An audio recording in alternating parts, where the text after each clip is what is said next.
नमस्कार शेतकरी बंधूंनो, मी आज गजानन देशमुख यांच्या शेतीवर आलेलो आहोत। तालुका कळमनुरी, जिल्हा हिंगोली, राहणार कळमकोंडा। तर यांनी आज हळदीचं पीक घेतलेलं आहे। तर कशा प्रकारे घेतलं तर प्रथम त्यांचा परिचय करून घेऊ। आपलं नाव काय? गजानन देशमुख। गजानन देशमुख। तर गजानन साहेब, तुम्ही हळदीचं पीक यावर्षी घेतलं तर तुम्ही यावर्षी मल्टीप्लायर वापरलं, हो की नाही? हो। तर मल्टीप्लायर वापरलं आणि याच्या अगोदर पण हळद घेतलेली आहे, पण यावर्षी तुम्ही मल्टीप्लायर वापरलं तर मल्टीप्लायर वापरून तुम्हाला काय फायदा झालाय थोडक्या भाषेमध्ये सांगू शकता आपण? मल्टीप्लायर मुळे कसं झालं, याच्या आधी मी 2 वर्ष हळद घेतली। हो।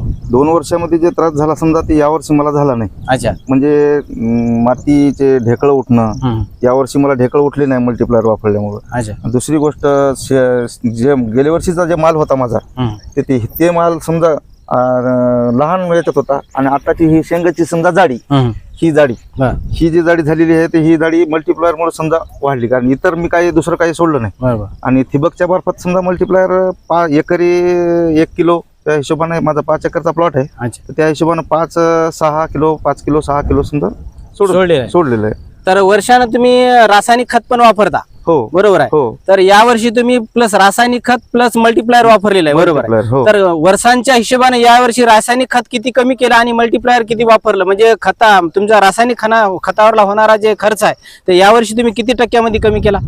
मिनिमम समजा 20-25% तरी कमी झाला माझा खर्च। 20-25% कमी झाला। आणि उत्पन्नामध्ये तुम्हाला काय वाटते मग? उत्पन्नामध्ये वर्षापेक्षा मला भरपूर प्रमाणात वाढ दिसली उत्पन्नामध्ये। कारण हे जे सध्याचं जे वर्ष आहे समजा, 2024चं जे रनिंग चालू आहे, अच्छा, या वर्षामध्ये शेतकऱ्याचं समजा हेच आहे, समजा वातावरणच नाही कोणत्याच पिकाला, आणि करप्याचं प्रमाण हळदीवर जास्ती, तुमचे कंदमाशी किंवा ऋणी लागणं, हे प्रमाण जास्ती होतं हळदीच्या याच्यात। पण आपल्या प्लॉटवर आजूबाजूला विचारू शकता कुठेही काही नव्हतं। मला शेवटी हळद कापून घ्यावं लागली।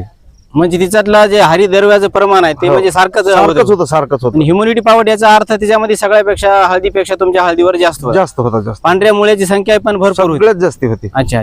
पण मल्टीप्लायर हे जमिनीवर काम करणारं प्रोडक्ट आहे, पण जमिनीवर काम करणारं प्रोडक्ट असल्यामुळे वर्षांचं जे ढेकळ निघत होते ते यावर्षी तुम्हाला ढेकळ तसे जाणवले का निघण्यामध्ये? नाही, भुसभुशीत रान निघालं। गुत्तेदाराला पण सोपं गेलं, आम्हाला काही अजिबात त्रासच झाला नाही कोणताच। म्हणजे गुत्तेदार जे होते का हसत गेले मस्त काढून, म्हणजे एकदम त्याला अजिबात त्रास झाला नाही, असं सुटसुटीत निघालं।